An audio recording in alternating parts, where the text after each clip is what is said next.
nosotros no podemos estar llamados a ir por ahí en la calle a estarle cortando la cabeza a la gente que no crea en el Evangelio, que sean incircuncisos, que no sean creyentes.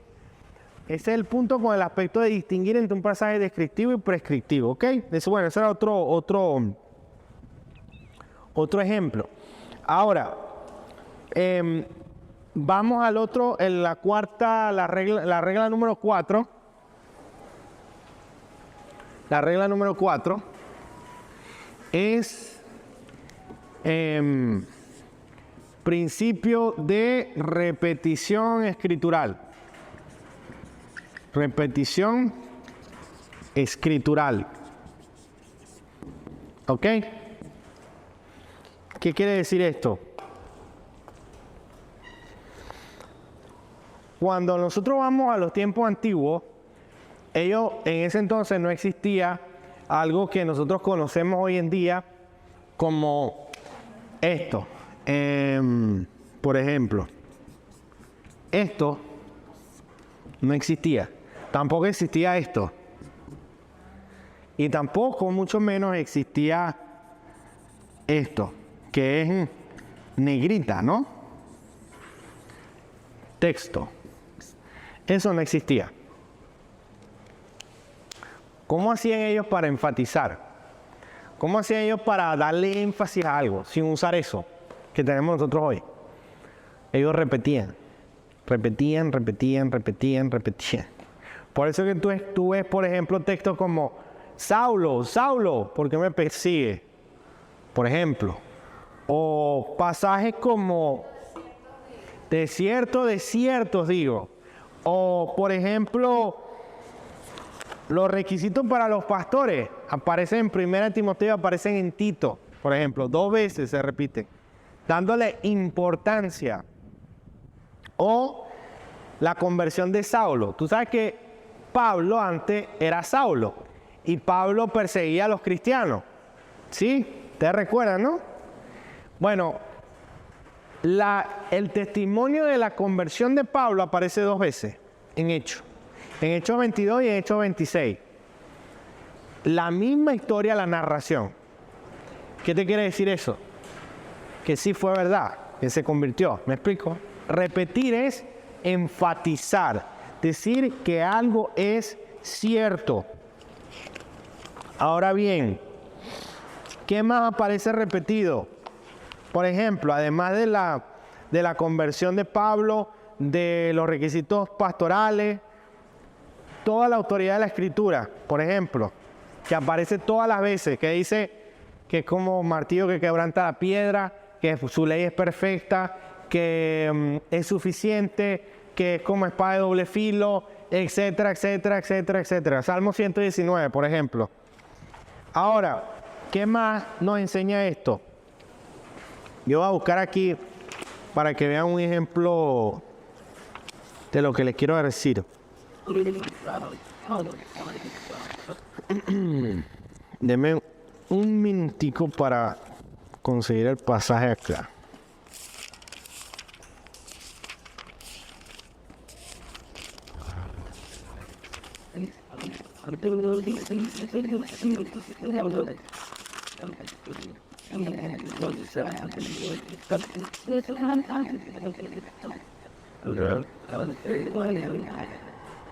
Ajá.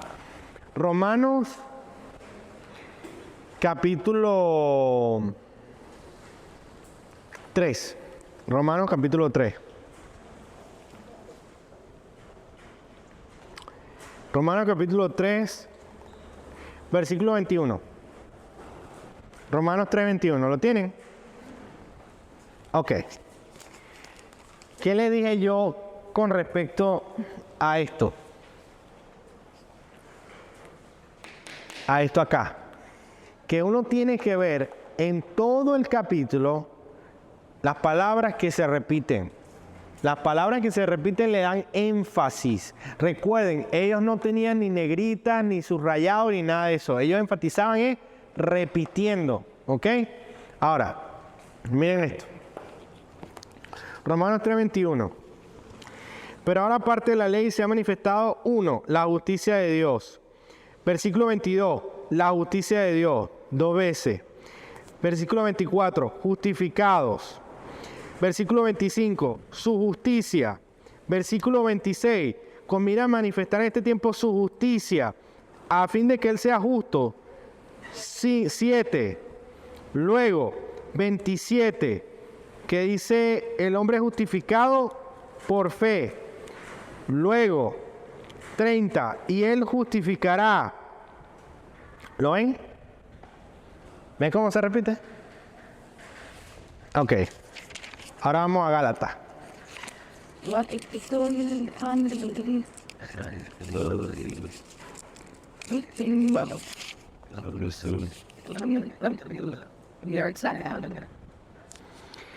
Gálatas, capítulo 3, versículo 6. Gálatas 3, 6.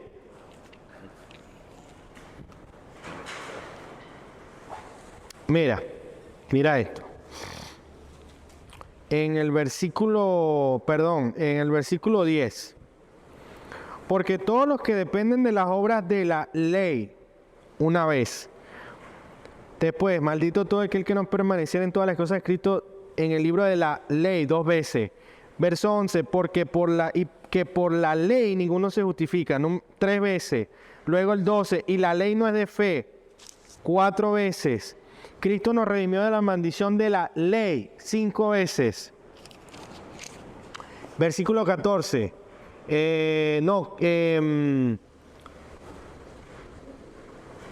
17. El pacto previamente ratificado para con Cristo, la ley, 8 veces. Porque si la herencia es por la ley, 9 veces. Entonces, ¿para qué sirve la ley? 10 veces. ¿De qué está hablando ahí Pablo?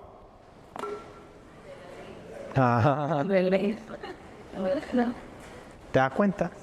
Y todavía hay por ahí lo que yo les he comentado de las raíces hebreas que dicen que esa no es la ley, que Pablo no está hablando de la ley. Él no está hablando de la ley, de la ley que Dios entregó en el Decálogo, en el Éxodo, Éxodo 20, que no es esa ley. Y Pablo habla del Sinaí, habla de todo eso, y dicen que no es esa ley. Eso es no considerar las reglas de hermenéutica, buscar que la Biblia dice algo que no dice. Si el énfasis es ley, es ley. Eso es lo que está hablando. Entonces, es para que lo tengamos claro en esa parte.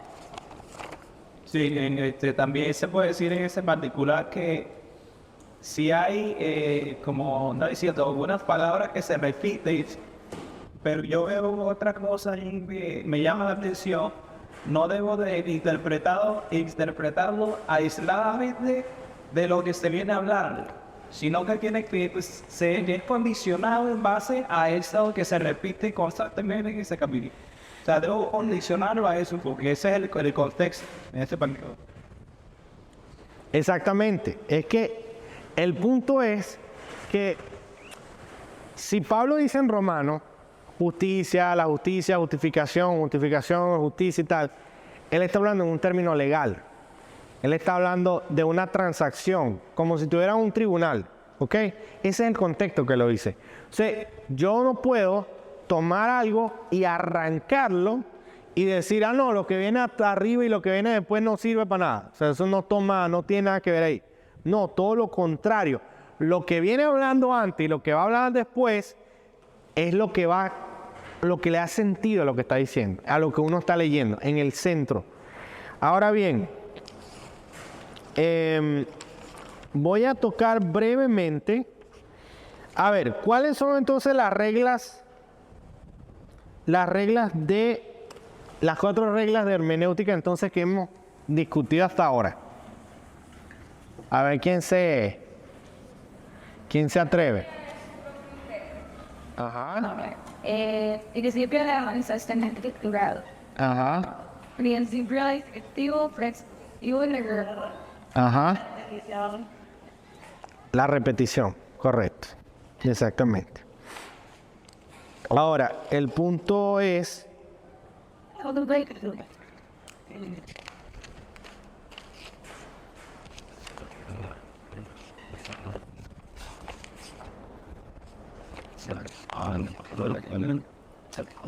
Este es el tercer, este es ya, bueno, esto no es otra regla, pero es algo que hay que considerar, consideración.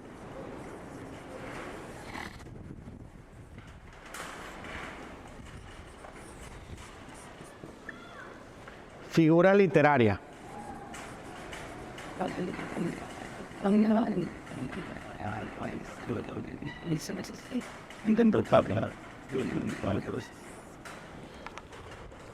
Ajá. Algunas de las figuras literarias que tenemos en la escritura. Usted de pronto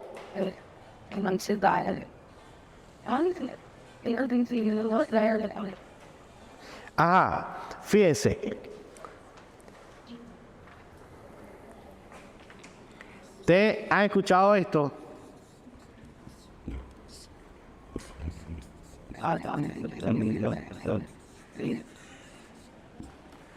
¿Te has escuchado que es una metáfora? ¿Ah? ¿Quién me dice que es una metáfora?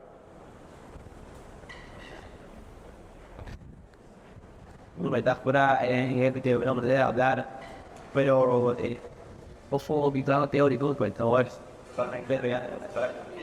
Ok. que metafóricamente hablando, si fuéramos es como llevarlo a un contexto, si a esta contexto puede ser posible o esa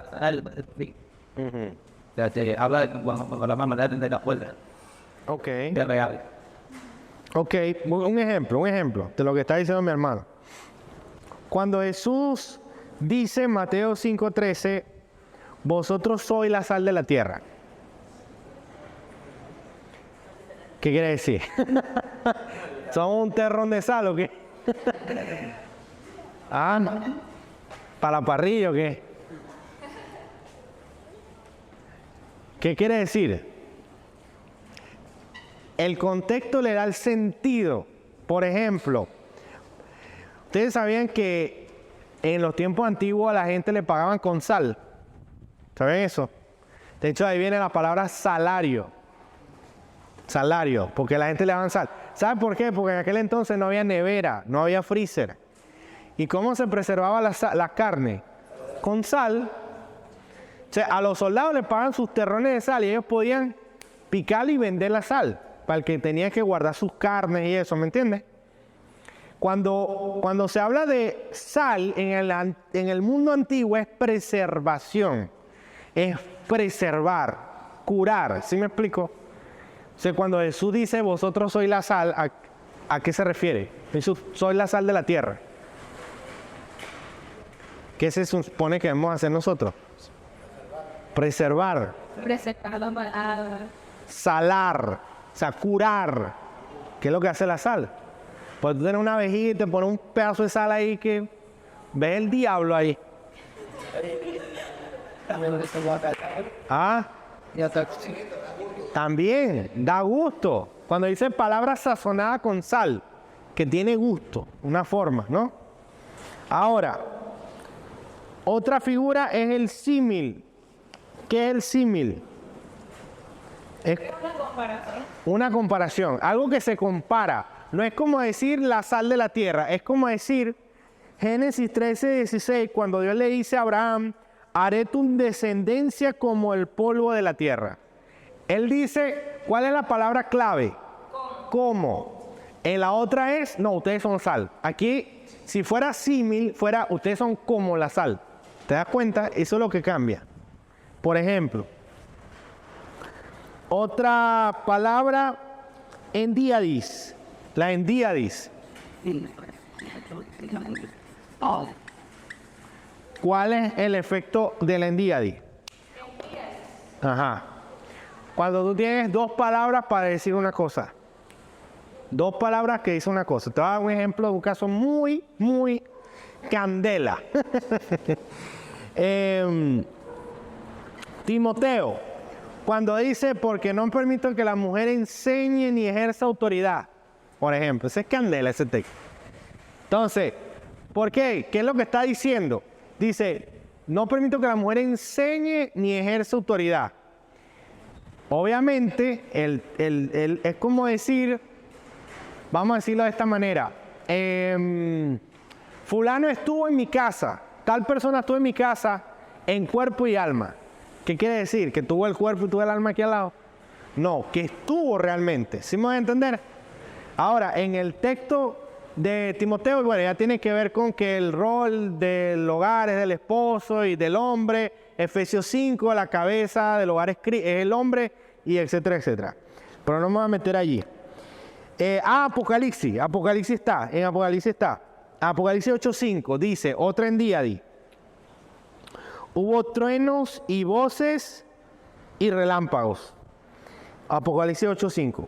Truenos y voces y relámpagos. O sea, dando a entender lo mismo, un estruendo, algo precipitoso, algo que era como cuando Dios descendió en el monte Sinaí, que la gente temblaba de miedo.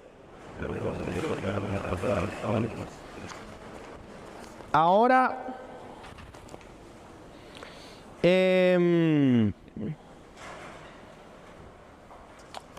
esta me encanta, pero esto no la vamos a ver bien sino en otra oportunidad, porque este es el quiasmo.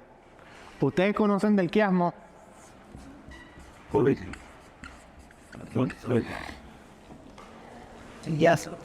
El quiasmo tiene esta figura. A, B, no, perdón. Así no, así.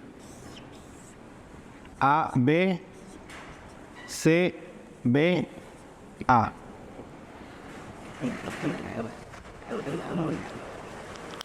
Ejemplo. No, pero lo voy a poner aquí así porque si no, no se va a ver bien. Y voy a usar el verde, que el verde tiene mejor. Vayan a Santiago 1, 9, 11. No, Santiago 1, verso 9. Y Mateo 19, 30. Ese se llama y este no por de que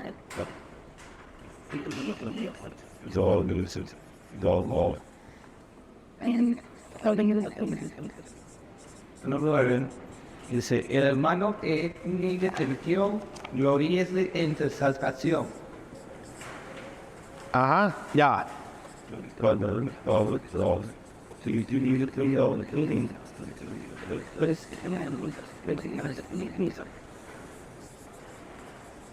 Mira esto, mira esto. Mateo 19:30. ¿Cómo dice?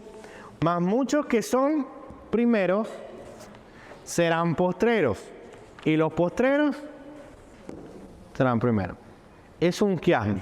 La idea es esta: primeros, luego postreros, luego postreros, primero. ¿Lo ves? Hace como una V así, al revés, de lado, pues. O también lo pueden ver aquí.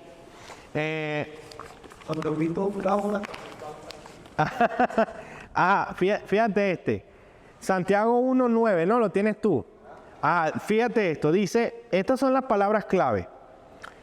El hermano que de humilde condición gloríense en su ensalzamiento, mas el que es rico en su humillación, porque él pasará como la flor de la hierba, que salido el sol con ardor, la hierba se secó y su flor, otra vez la flor, se cayó y su hermosa apariencia pereció. Así también se marchitará el rico. ¿Lo ves? ¿Te das cuenta? Rico, flor de la hierba. Lo voy a poner aquí porque este se ve más claro. Algo así. Fíjate. Verso 9. El rico. Luego, este es A. No, ponerlo acá. A. Rico. Luego, B. Flor de la hierba. Luego, C. El sol con ardor. Luego, B. La hierba se secó y su flor se cayó. Y A, otra vez, así también se marchitará el rico.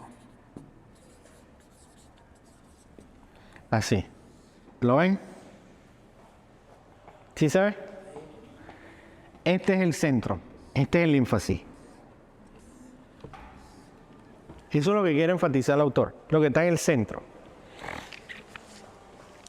Ahora, ¿sabe por qué tiene mucho más profundidad? Porque en Apocalipsis hay quiasmo hasta en todo el libro. Tiene capítulo un quiasmo con el capítulo último, porque tú agarras Apocalipsis y lo puedes partir desde la mitad para los lados, desde el capítulo 12 hacia allá y hacia allá, porque hay una forma también de interpretación del Apocalipsis como si fueran dos historias que son contadas desde dos perspectivas diferentes. Por eso es que Juan, hay un momento que dice que veía arriba el lago, y hay un punto donde él está como ya encima desde la perspectiva del cielo, viendo el mar de cristal y todo eso, pero ya como de forma presencial. No es lo mismo, es como decir es decir, una historia contada desde dos perspectivas diferentes. ¿Se puede hacer? Sí se puede hacer, porque lo hace en la Biblia. Por ejemplo, tiene los evangelios sinópticos, por ejemplo, varias formas de contar la historia de el evangelio, de la vida de Jesús. ¿De qué otra manera lo tiene? De los Reyes y Crónicas, la misma historia contada desde dos ángulos diferentes, Reyes y Crónicas, por ejemplo. Entonces sí puede ocurrir. Perfecto. Ok, ya concluyo con esto.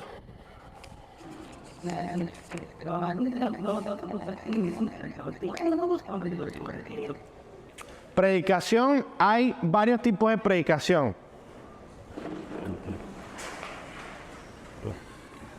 ¿Qué es los fundamentos homiléticos? ¿Ustedes saben qué es homilética? Fundamentos homiléticos.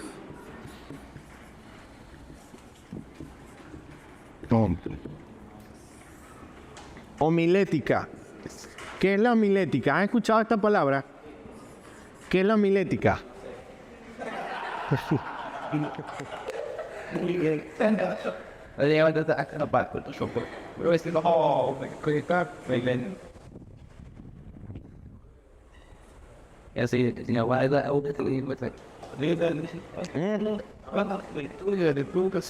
La palabra como, o sea, como la manera para preparar el sermón, sí. Por ahí va. No sé cómo son las palabras exactas, pero ya. Porque la defensa de la iglesia. Y de aquí tiene que como dice el pero no puedo. Lo pueden decir de esta manera, como definición, ¿te acuerdas? Defina, 2 puntos. Es el arte y la ciencia de predicar. Arte y la ciencia de predicar.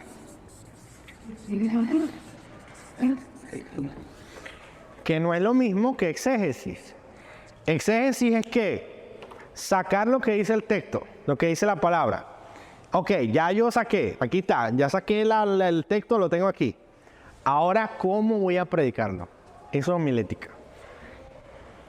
¿Hay varias formas de predicar? Sí. Tienes varias maneras.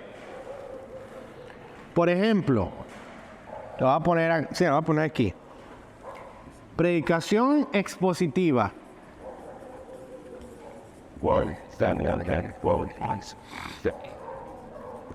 Predicación temática.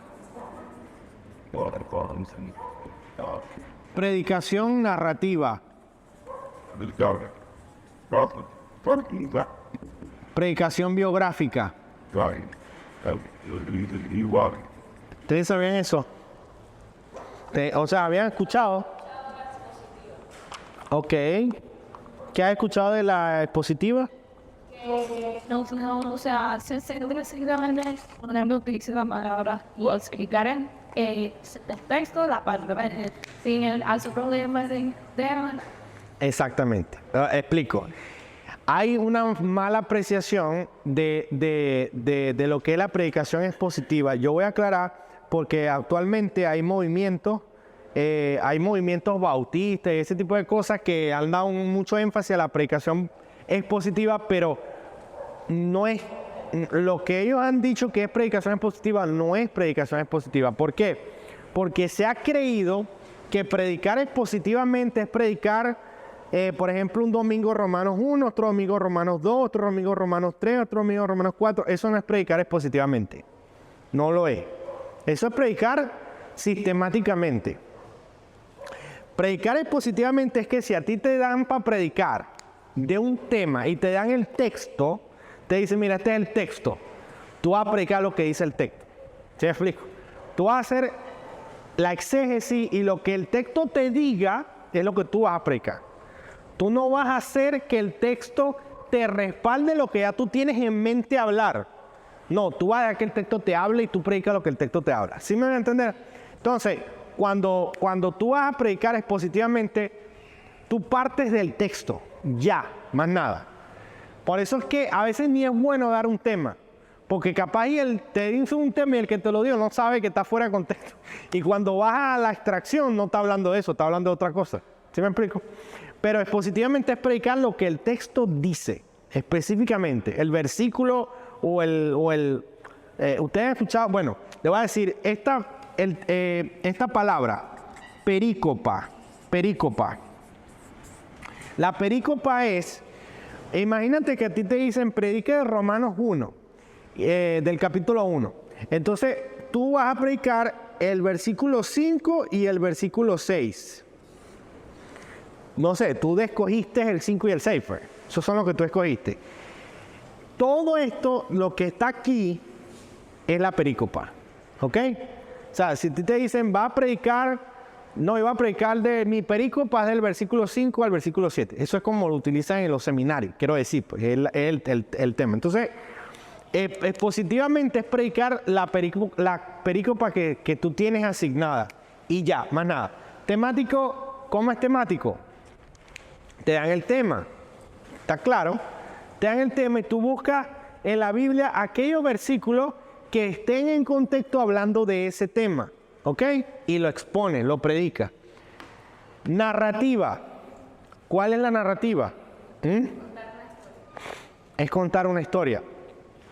¿Tú sabes quiénes eran tremendos expositores narrativos? Pero candela pura. Los apóstoles. Por eso es que Mateo, por ejemplo, no dice, Jesucristo es el rey que estamos esperando por venir porque los demás reyes no fueron, más Jesucristo si es el rey prometido. No, ¿qué dice Mateo? Y venían del oriente unos magos y llegaron preguntando no sé qué, ¿dónde está el rey de los judíos? Te lo deja la imaginación, ni siquiera te lo dice. Te lo deja que tú deduzcas. Y tú sabes que es lo interesante, que actualmente se ha comprobado científicamente que la mejor técnica de marketing es el storytelling. Y el storytelling es eso, contar una historia, vender contando una historia. Y aunque los apóstoles pudieron decir, por ejemplo, Jesús es el verbo Dios encarnado, no sé qué, y hacer una definición de un credo, ellos no lo hacen. Ellos cuentan una historia. ¿Te das cuenta? Esa es la predicación narrativa. La predicación biográfica, sencillo. Te centras en la biografía de un personaje. Si es David, es David. Si es Moisés, es Moisés. Si es Juan, es Juan. ¿Sí me explico? Claro. ¿Qué pasa? Si tú lo haces a profundidad, tú tienes que entender que ellos, si tú estudias su vida, ellos tienen fases en su vida, etapas. No es lo mismo el Juan cuando apenas se encuentra con Jesús, al Juan que después andaba detrás de él y con Pedro cuando andaba caminando. No es el mismo Pedro, el Pedro que le dice, tú eres Cristo, el Hijo del Dios viviente, que le dice el Señor, no te lo ha revelado ni carne ni sangre, al Pedro que lo niega 3 veces. Y que después Jesucristo vuelve a hablar con él y lo redime, porque le pregunta 3 veces, ¿me ama? ¿Me ama? ¿Me ama? Lo redime 3 veces, como él lo negó 3 veces. ¿Te das cuenta? Después de Pentecostés. Y después el Pedro en Pentecostés predicando en el pórtico de Salomón. O después al Pedro que fue encarcelado con Juan y que vino un ángel y los liberó. ¿Te das cuenta? Es demasiado profundo. O sea, la Biblia, hermano, eso es eso es infinito, eso es demasiado contenido, demasiado tela que cortar. Y a eso es lo que nosotros estamos llamados, a darle valor a la palabra, a tenerla en gran estima y a predicarla y a proclamarla. Amén. Algo que tú ahorita pensando lo de las etapas de los personajes, que es que también eso es importante saberlo porque a veces, digamos, creemos que el personaje, su vida personal es lineal, que siempre ha sido de una manera, pero realmente tenemos etapas y la madurez que tenemos hoy, una madurez, misma madurez dentro de 10 o 20 años. Esos personajes también debemos estudiar en base a los procesos que a mí me dedican para saber cómo lo fueron viviendo cada etapa. Eso, ¿qué iba a decir, hermano? Todos, la gente ahora después de muy ver cómo esto también pegó, claro. Es que fíjate, a eso que tú estás diciendo, lo que está diciendo Raymond, por ejemplo, pasa lo siguiente. Uno cree que en la vida cristiana es así. Aquí estamos y ya, nos vamos con Cristo. Uno cree que es así y no es así. Realmente, te voy a decir, es así, ¿ves? Aquí está la glorificación y aquí estamos nosotros comenzando la vida cristiana y es así. Sí. Es así. Un electro, exactamente. ¿Por qué? Porque hay muchas variables. Tenemos una lucha contra el pecado, contra el mundo, contra la carne. Nuestra inmadurez, no todos estamos en el mismo proceso de madurez. Hay unos que son más maduros, otros que son menos maduros, que están en un proceso. Lo importante es que todo el que tiene el Espíritu Santo, Dios lo está llevando a esto. Amén. Así tú vas y ven aquí, vuelve otra vez, el Señor te va a llevar a donde. Porque lo que ha dicho, lo que dice el Señor en su palabra es que el que comenzó la buena obra la perfeccionará. O sea, Dios no va a dejar las cosas a medio. O sea, es importante que tengamos eso. Bueno, hermano, ha sido un honor estar con ustedes. Espero que hayan aprendido.